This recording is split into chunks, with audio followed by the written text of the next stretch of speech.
అందరికీ నా నమస్కారాలండి. ఇప్పుడు మీరు చూస్తున్నది కాకతీయ యూనివర్సిటీకి సంబంధించిన సెమ్ 6 ఇంగ్లీష్ సిలబస్ ప్లేలిస్ట్ ఇది. సింపుల్‌గా మీరు ఒక గంటలోనే పూర్తి సిలబస్‌ని కంప్లీట్ చేసే విధంగా ఈ ప్లేలిస్ట్ అనేది రూపొందించబడింది.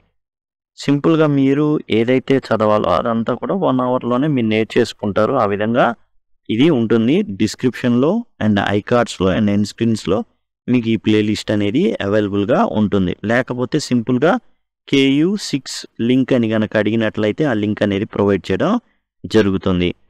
ఇప్పుడు మనం చూస్తున్నది ఏంటంటే 2023 అంటే ప్రీవియస్ పేపర్ ఏదైతే కాకతీయ యూనివర్సిటీ 6th సెమిస్టర్‌కి సంబంధించి ఇంగ్లీష్ పేపర్ ఉందో 60 మార్కులకి ఇది 3 గంటల సమయం 2023 జూన్ నెలలో జరగడం అయితే జరిగిందనమాట. BA కావచ్చు, BSc, BCom, BBA అందరికి కూడా సైన్స్ కానీ కామర్స్ కానీ అందరికి కూడా సేమ్ ఇంగ్లీష్ సిలబస్ అండ్ అలానే పేపర్ కూడా సెట్టింగ్ కూడా సేమ్ అదే విధంగా ఉంటుంది.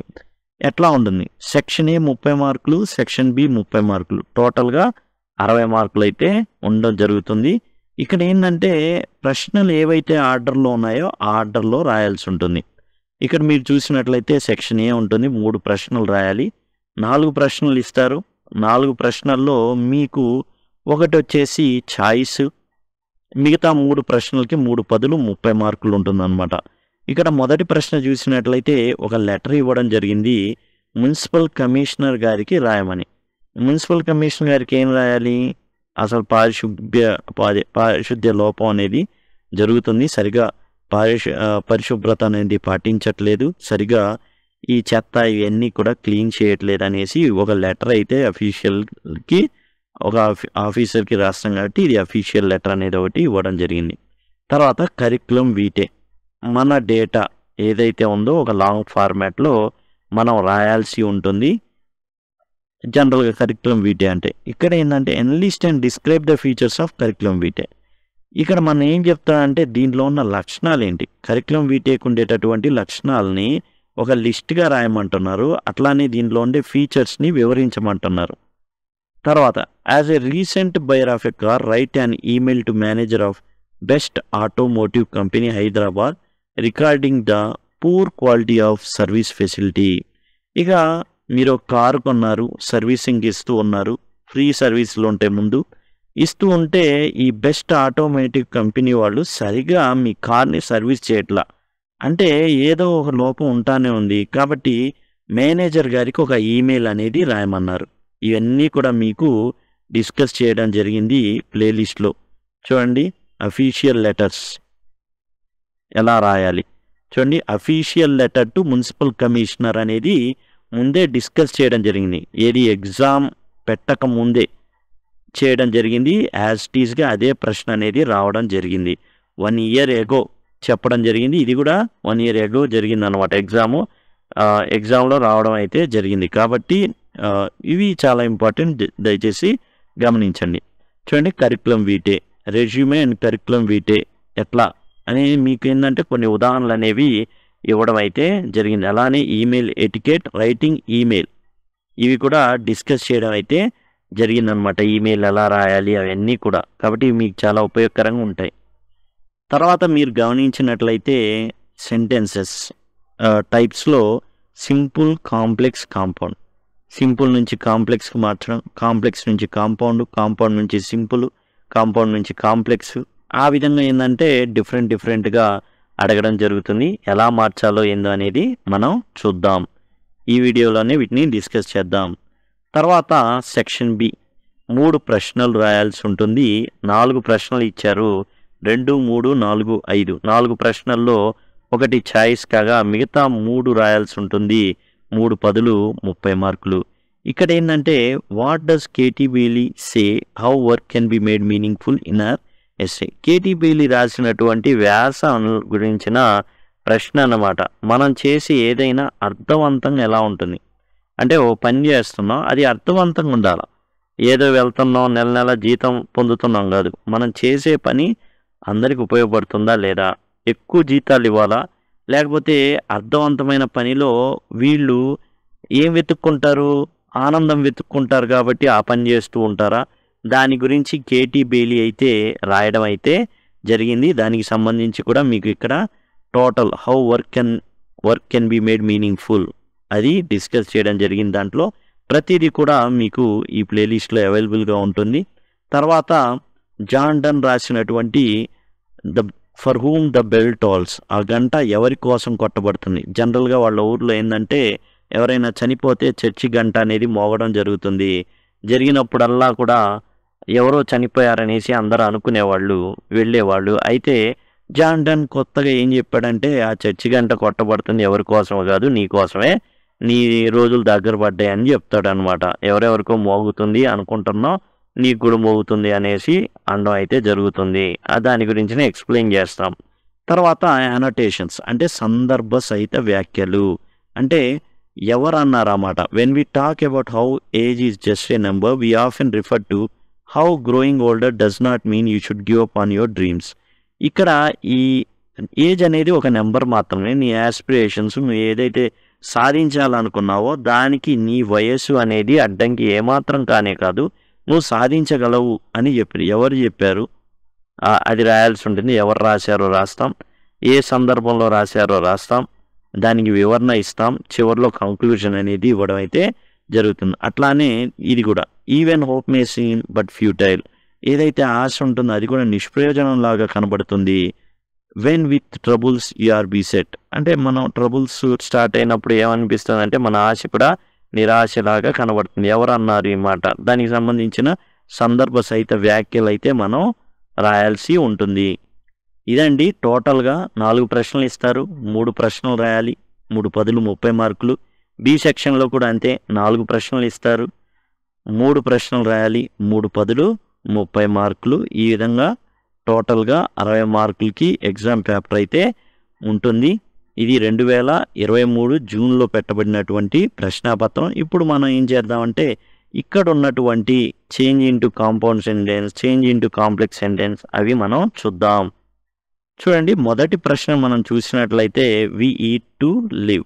మనం ఏం చేస్తాం, జీవించడానికి బ్రతకడానికి తింటాం, తినడానికి బతకం, తినడానికి బ్రతకం, బ్రతకడానికి తింటాం. దీని కాంపౌండ్ సెంటెన్స్ ఏమన్నారు. ఇది సింపుల్ సెంటెన్స్ అండి. కాంపౌండ్ సెంటెన్స్ ఎట్లా రాయాలంటే ఫ్యాన్ బాయ్స్, ఫర్ కానివ్వండి, ఎండ్ కానివ్వండి, నార్ కానివ్వండి, బట్ కానివ్వండి, ఆర్ కానివ్వండి, ఎట్ కానివ్వండి, సో కానివ్వండి, వీటిని ఉపయోగించి మనం ఈ సెంటెన్స్ని 2 సెంటెన్స్లుగా మార్చి మధ్యలో మనం చెప్పుకున్న ఫ్యాన్ బాయ్స్ ఏదైతే ఉందో ఫర్ ఎండ్ బట్ అవి చెప్పాం కదా, అవి రాయాలన్నమాట. ఎన్ని ఉపయోగించుకున్నాం, ఇక్కడ 2 ఉన్నాయి. వి ఈట్ తింటాం బ్రతుకుతాం, వి ఈట్ మధ్యలో ఎండ్ పెట్టాం, వి లివ్. ఈ విధంగా ఇది కాంపౌండ్ సెంటెన్స్ చేసామన్నమాట. అడిగారు మనల్ని కాంపౌండ్ సెంటెన్స్ రాయమని అడిగారు, చేంజ్ ఇంటూ కాంపౌండ్ సెంటెన్స్ అన్నారు. కాబట్టి వి ఈట్ అన్నాం, ఫ్యాన్ బాయ్స్ రాస్తేనే కాంపౌండ్ అవుతుంది కాబట్టి ఎండ్ అనేది వాడాం, we eat and we live. ఈ విధంగా ఉంచడం అయితే జరిగింది. తర్వాత చూడండి, టెల్ మీ ద ట్రూత్. ఇది సింపుల్ సెంటెన్స్ అనమాట. దీన్ని కాంప్లెక్స్ సెంటెన్స్లో మార్చమన్నారు.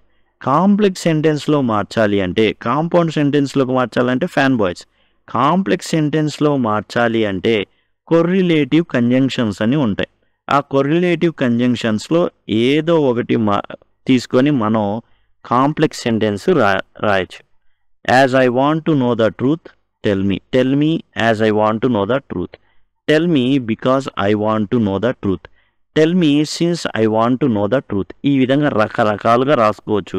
ఒక రకంగా కాదు, ఒక రకం మనం ఏం చేస్తాం అంటే ఈ విధంగా రాసుకుంటున్నాం. సెంటెన్స్ 2 వచ్చేసి tell me the truth, complex sentence వచ్చేసి tell me because I want to know the truth. ఈ విధంగా మనం రాయడం అయితే జరుగుతుంది. ఇప్పుడు థర్డ్ సెంటెన్స్కి వెళ్దాం. Third sentence, all that glitters is not gold. Simple సెంటెన్స్లోకి మార్చమన్నారు. ఇది వచ్చేసి కాంప్లెక్స్లో ఉంది. All that glitters is not gold, దీన్ని సింపుల్లోకి మార్చాలన్నమాట. చూద్దాం ఎలా మార్చాలో. చూడండి, all that glitters is not gold, దీన్ని మనం ఎలా మార్చాలంటే all glittering things are not gold. Simple, ఇందులో ఇంకేం లేవు. ఇక్కడ మనకేందంటే దట్ అనేది ఉంది, దాని ద్వారా ఏమవుతుంది అంటే కాంప్లెక్స్లోకి వెళ్ళిపోతుంది. ఏదైతే కొరిలేటివ్ కంజంక్షన్స్ ఇవన్నీ చెప్పుకున్నాం కదా, అది లేదు ఇక్కడ మిస్ అయింది చూడండి. ఎలాంటి కొరిలేటివ్ కంజంక్షన్ లేదు, ఎలాంటి కాంపౌండ్కి సంబంధించి మనం రాసేటటువంటి ఫ్యాన్ బాయ్స్ అనేది కూడా లేదు. All glittering things are not gold. సింపుల్గా ఏం చేసాం, ఆల్ గ్లిటరింగ్ దట్ తీసేసాం, థింగ్స్ పెట్టాం, ప్లూరల్ అవుతుంది కాబట్టి ఆర్ నాట్ గోల్డ్ అనేది రాయడం అయితే జరిగింది. చూడండి 4వది, work hard or you will fail, change into complex sentence. ఇది దేంట్లో ఉందండి, work hard or you will fail అనేది ఏ సెంటెన్స్లో ఉంది, కాంపౌండ్లో ఉంది. ఎలా చెప్తున్నాం, fan boys, for, and, nor, but, or, yet, so. Or ఉంది కదా ఫ్యాన్ బాయ్స్లో, అది తీసుకోవడం అయితే జరిగింది. ఇది కాంపౌండ్లో ఉన్న దాన్ని కాంప్లెక్స్లోకి మార్చాలి.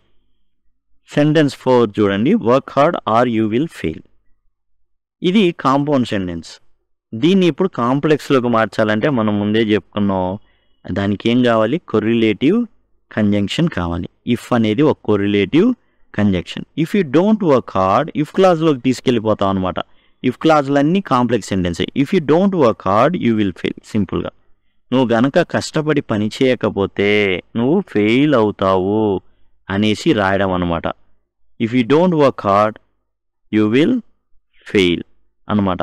అంటే నువ్వు కష్టపడకపోతే ఖచ్చితంగా ఏమవుతావు, ఫెయిల్ అయిపోతావు అనేసి. నెక్స్ట్ 5th సెంటెన్స్ ఉంది, what is true is eternal. ఏదైతే నిజమో అది సత్యమో ఎప్పటికీ నిల్చుంటుంది. దీన్ని సింపుల్ సెంటెన్స్లోకి మార్చాలి. ఎలా మారుస్తాం చూద్దాం. సెంటెన్స్ 5 ఇందులో చూస్తే ట్రూత్ ఈజ్ ఇటర్నల్. సింపుల్గా కొంచెం కామన్ సెన్స్ వాడాలండి. దీంట్లో ప్రత్యేకంగా ఇలాంటి ఫార్ములాస్ ఉండవు. కాకపోతే ఏంటంటే కాంపౌండ్ సెంటెన్స్ అంటే ఫ్యాన్ బాయ్స్ ఉండాలి. ఆ తర్వాత కాంప్లెక్స్ సెంటెన్స్ అంటే మనం కొరిలేటివ్ కంజంక్షన్స్ సిన్స్ కానీ, యాజ్ కానీ, బికాజ్ కానీ ఇట్లాంటివి వాడుకోవాలి. ఇక సింపుల్ సెంటెన్స్ విషయానికి వచ్చేస్తే ఏంటంటే సింపుల్గా సబ్జెక్టు, వెర్బు, ఆబ్జెక్ట్ ఉండే విధంగా ఈ విధంగా రాసుకోవాలి. సబ్జెక్టు, వెర్బు, హెల్పింగ్ వెర్బు, ఇంకా అదర్ వర్డ్స్ యాడ్జెక్టివ్స్ కావచ్చు, అటన్నిటిని కూడా మనం ప్లేస్ చేసుకోవచ్చు. ట్రూత్ ఈజ్ ఇటర్నల్ అని సింపుల్గా సెంటెన్స్ 5 అయితే మనం చెప్పుకోవచ్చు. ఈ విధంగా అండి. ఇవి ఏంటంటే ఒక్కో దానికి 2 మార్కులు, 5 రెళ్ళు 10 మార్కులు అనమాట. టోటల్గా ఏంటంటే 4 క్వశ్చన్స్ ఇవ్వబడతాయి. సెక్షన్ ఏలో 3, సెక్షన్ బిలో 4 క్వశ్చన్స్ ఇవ్వబడితే ఒక్కో దాంట్లో ఒక్కో చాయిస్ ఉంటుంది. 3 10 30, 3 10 30, టోటల్గా 60. ఈ 60 మార్కులకు సంబంధించిన ప్రతిదీ కూడా మీకు ఇక్కడ అవైలబుల్గా ఉంటుందన్నమాట. ఈ ప్లేలిస్ట్లో మీకు ఖచ్చితంగా అవైలబుల్గా ఉంటుంది. గంటలోనే పూర్తిగా కంప్లీట్ చేసేయచ్చు. మీకు ఐ కార్డ్స్ ఫోన్లో చూస్తుంటే మీకు ఐ కార్డ్స్ ఇక్కడ వస్తాయి, అండ్ ఎండ్ స్క్రీన్స్ కూడా ఉంటాయి. లేదు ఇవన్నీ కాదనుకుంటే సింపుల్గా మీరు ఈ వీడియో కింద లింక్ KU6 లింక్ అని అడిగినా నేను ఈ లింక్ని మీకు ప్రొవైడ్ చేస్తాను కామెంట్లో రిప్లైగా. Thanks a lot.